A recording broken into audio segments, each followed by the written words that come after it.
అందరికీ నమస్కారం. డీజే అని ఒకసారి పెద్దగా అరవండి. సూపర్.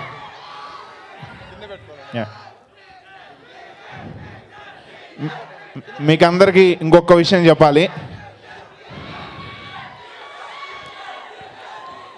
నేను కూడా డీజే. అందరికీ నమస్కారం అండి. చాలా హ్యాపీగా ఉంది ఈరోజు బన్నీ గారు రావటం. మీకు అందరికీ ఒక ముఖ్యమైన విషయం చెప్పాలి. దర్శకుడు సినిమాలో ఈరోజు నేను నా పాటలు మీరు వింటున్నారంటే దానికి ఏకైక కారణం బన్నీ గారే.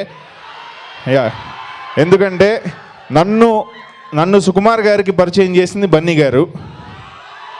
అంటే ఒక టాలెంట్ ఉన్న చోట ఎక్కడైనా మీరు రావాలి, మీరు సుకుమార్ గారు లాంటి డైరెక్టర్ గారితో వర్క్ చేయాలి అని నన్ను తీసుకెళ్ళి సుకుమార్ గారికి పరిచయం చేసింది బన్నీ గారు. బన్నీ గారికి ఎప్పటికీ రుణపడి ఉంటానండి. ఎందుకంటే సుకుమార్ గారితో చేయాలని ప్రతి ఒక్క మ్యూజిక్ డైరెక్టర్కి ఉంటుంది, మ్యూజిక్ చేయాలని. అలాంటిది నాకు ఆ అవకాశం ఇచ్చిన బన్నీ గారికి మళ్ళీ కృతజ్ఞతలు అండి. ఎందుకంటే ఐ యామ్ దట్ చేంజ్ అనే ఒక చేశారు బన్నీ గారు. దానికి నేను మ్యూజిక్ చేశాను సుకుమార్ గారి డైరెక్షన్లో. చాలా హ్యాపీగా అనిపించింది. దాని తర్వాత నన్ను గుర్తుపెట్టుకొని తీసుకెళ్ళి సుకుమార్ గారికి పరిచయం చేయటం, అలా నాకు సుకుమార్ గారితో టచ్ అవ్వటం, ఈ సినిమాకి ఈరోజు ఇక్కడ మ్యూజిక్ చేయటం అనేది చాలా హ్యాపీగా ఉంది.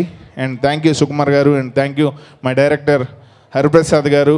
మంచి మెలోడీస్ చేయటం అనేది ఎప్పుడు రేర్గా వస్తుంది. అలాంటిది ఈ సినిమాలో మంచి మెలోడీస్ చేసే అదృష్టం వచ్చింది. And my hero Ashok and మిగతా ఆర్టిస్టులు అందరికీ పేరున చాలా చాలా చాలా థ్యాంక్స్ అండి. ప్రపంచంలోనే కొన్ని అత్యంత అందమైన కలర్ఫుల్ ప్రదేశాల గురించి తెలుసుకుందాం. ప్రపంచంలోనే అత్యంత అందమైన ప్రదేశాలలో మొదటిది డెన్మార్క్లో ఉన్న కోపెన్గన్ వీధి, రెండవది సింగపూర్లో ఉన్న లిటిల్ ఇండియా, మూడవది నూక్. అందం మరియు సంస్కృతి కలిగి ఉండడం వల్ల ఈ ప్రదేశం మీకు ఒక చక్కని హాలిడే స్పాట్గా అలరిస్తుంది. నాలుగవది వెనేషియన్ ఐలాండ్స్. ఇక్కడ ప్రతి ఇల్లు వివిధ రంగులతో ఉండడం వల్ల ఈ ప్రదేశం మరింత అందంగా కనిపిస్తుంది.